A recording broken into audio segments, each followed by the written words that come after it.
Hey, good morning, America. Hey, somebody stuck these Batman and Disney Princess stickers on the top of the fire hydrant. These weren't here just 2 days ago. These weren't here. Look at that. Anytime I see like a superhero sighting in regular civilization, if you would want to call this that, uh, I have to take a moment and appreciate it. Also on this fire hydrant, there's this really cool Playland sticker. See that? Playland. Playland used to be an amusement park here that closed down in the early 70s. It's a shame that it's gone now. It was a great place. It's a great park. Look it up. It's called Playland at the Beach. Playland at the Beach. It was a very famous place. They filmed a lot of movies here or there. It was an amusement park that was directly on the beach in San Francisco, all the way up to about 1971, 1972. They closed down when I was a little kid. First, there was a fire at the Cliff House in the late 60s, I guess. And then there was a problem with the park. Eventually, they completely tore the entire park down. The place was big with everything you could imagine, rides and games and everything. But they closed it down and replaced it with some $1 million condominiums and a Safeway. Completely leveled it. There's nothing left. All right, let's see. I was hoping we could see the islands. It's so clear. Looked like we could see the Farallon Islands. Let's go check. It's almost demanding that we go down there at this point because it looks so clean and clear. I'm gonna go here. I'm not doing that thing I was supposed to be doing, which was holding the camera up, right? Holding it back down again. This guy with the yin yang shirt across the street is very San Francisco looking. See him right there? This is the physical therapy office. Red carpet physical therapy.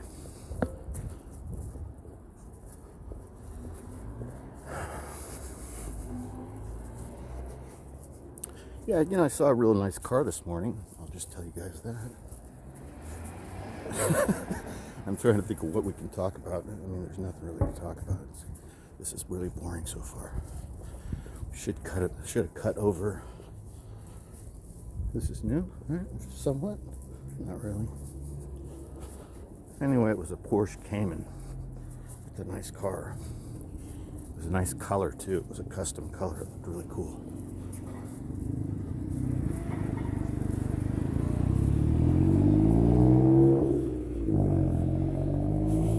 So I changed my mind. Let's cut across. Decided not to go down Terraville. Probably not even going to use this video at this point because nothing's happening. I wanted to talk about the islands, but let's see if we can see them from the next street up. There's these islands here. They're called the Farallon Islands. They're very small.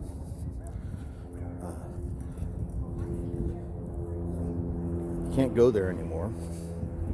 The only people that live on the island are research scientists and people that maintain the islands.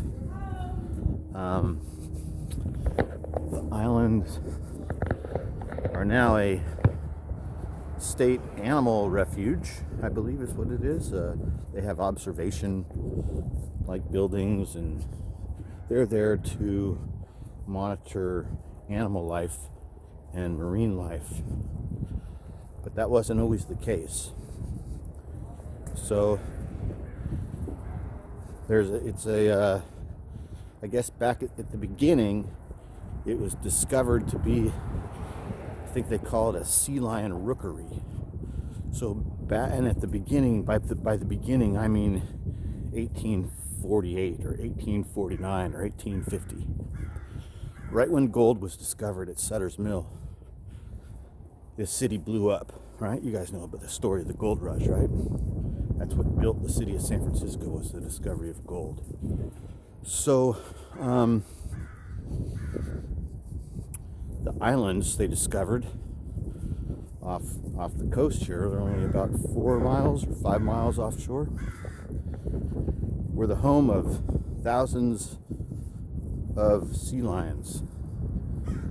So one of the things that became popular for people to buy when they came to San Francisco were sea lion coats that were made from the skin. And let's go, we'll cross the street and see if we can see. Anyway, sea lion coats made from the fur of these sea lions. So what they would do is they would take these big barges, big flat barges, and they would row them. And I've seen pictures of what these barges looked like, and they were huge, dude. They would have a crew of like 10 or 20 people, maybe more like 20 people on this barge with big oars. They would go all the way from the marina and the wharf all the way around out through the opening of the bay out to these islands to slaughter sea lions. Then they would pile these barges all super high with sea lion pelts and sea lion skins to the point of where the barges were almost submerged in the water. The islands we're talking about are straight out from us right now. So, excuse me. So it wasn't long before they killed all the sea lions, and the surviving sea lions were smart enough to relocate and not come back there where they were all being killed. Then there was another reason to use the island in a bad way. That was when a couple years later, when the gold rush was in full swing, there was more people than they had food to support. There weren't enough eggs in the Bay Area for all the breakfasts that were needed by all the people that were in the city in like 1852 or something, or 1854. So once again, they decided to row boats out to the Farallon Islands, and they stole eggs from these goonie birds. You know, goonie bird isn't the actual name of the bird, but there's multiple different species of birds that were nesting out there, that they would go out on a regular basis, like every week or something, and steal these birds' eggs and then bring them into the wharf and feed them to all the people in the city. I'm not kidding. So that's like the history of the Farallon Islands. Then probably, I guess, maybe in the 50s or 60s, maybe even as late as the 70s, they decided to make it a protected place. But up until then, you could go out there and it's kind of a rough environment, but if you had a boat, you could go out there. Although it is a shark infested area, it's a terrible place to wreck your boat, which has happened before because it's a rocky shore. So if you don't know what you're doing and don't know where you're going, it's a really bad place to wreck your sailboat on the rocks, because there's tons of great white sharks out there because the sea lions are back. So since it's illegal now to kill the sea lions, and it's been like that for decades, now that's one of the things that the people on the Farallon Islands observe, is they observe the sea lion habitat and the sea lion rookery on the islands. So who loves to eat sea lions? Great white sharks. So in California, some of the worst places to be as far as safety in regards to shark attacks are places away from areas where the prey of a shark are going to be. So that means that rocks are more dangerous than sand. And what I mean by that is that the rocks hide all of the things that the sea lions like to eat, and the sharks like to eat the sea lions. So on a beach like our beach, where it's just sand, there's not a lot of marine life that sharks like to eat. That's why our beach is not like a typical beach that shark attacks happen at. There's nothing here for sharks to be all that interested in, unless they're chasing sea lions or dolphins, which sometimes are here.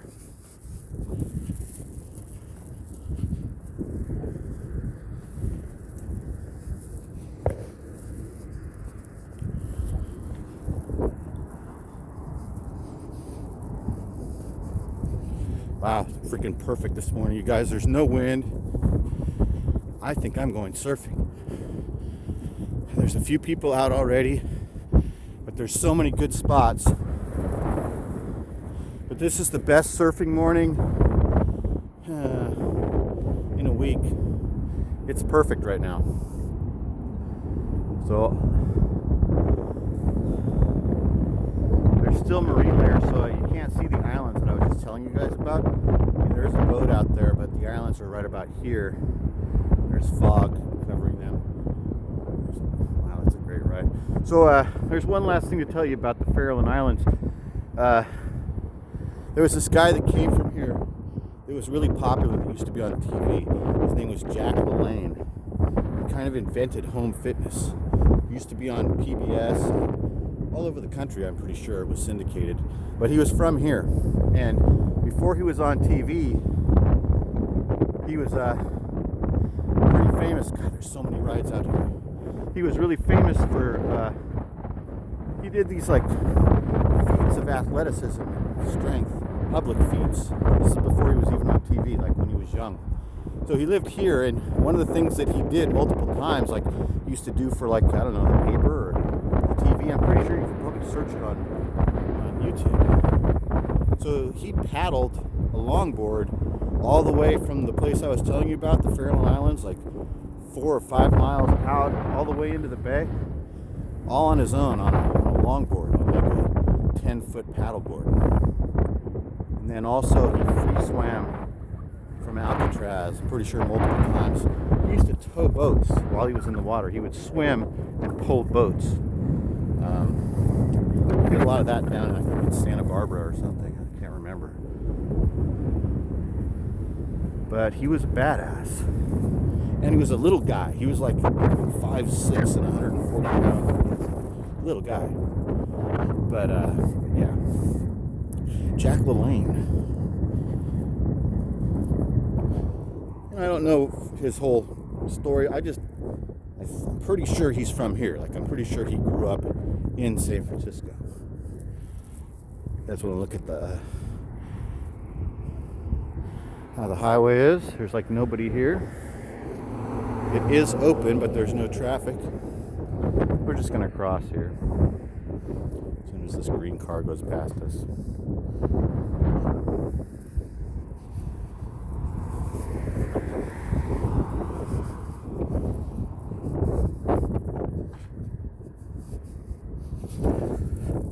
Okay, so that's it. I'm going to put you guys back in my pocket and turn you off because I'm going to get to the house. I want to go surfing for a couple hours today. It's perfect right now. All right, thanks for watching. Bye-bye, guys.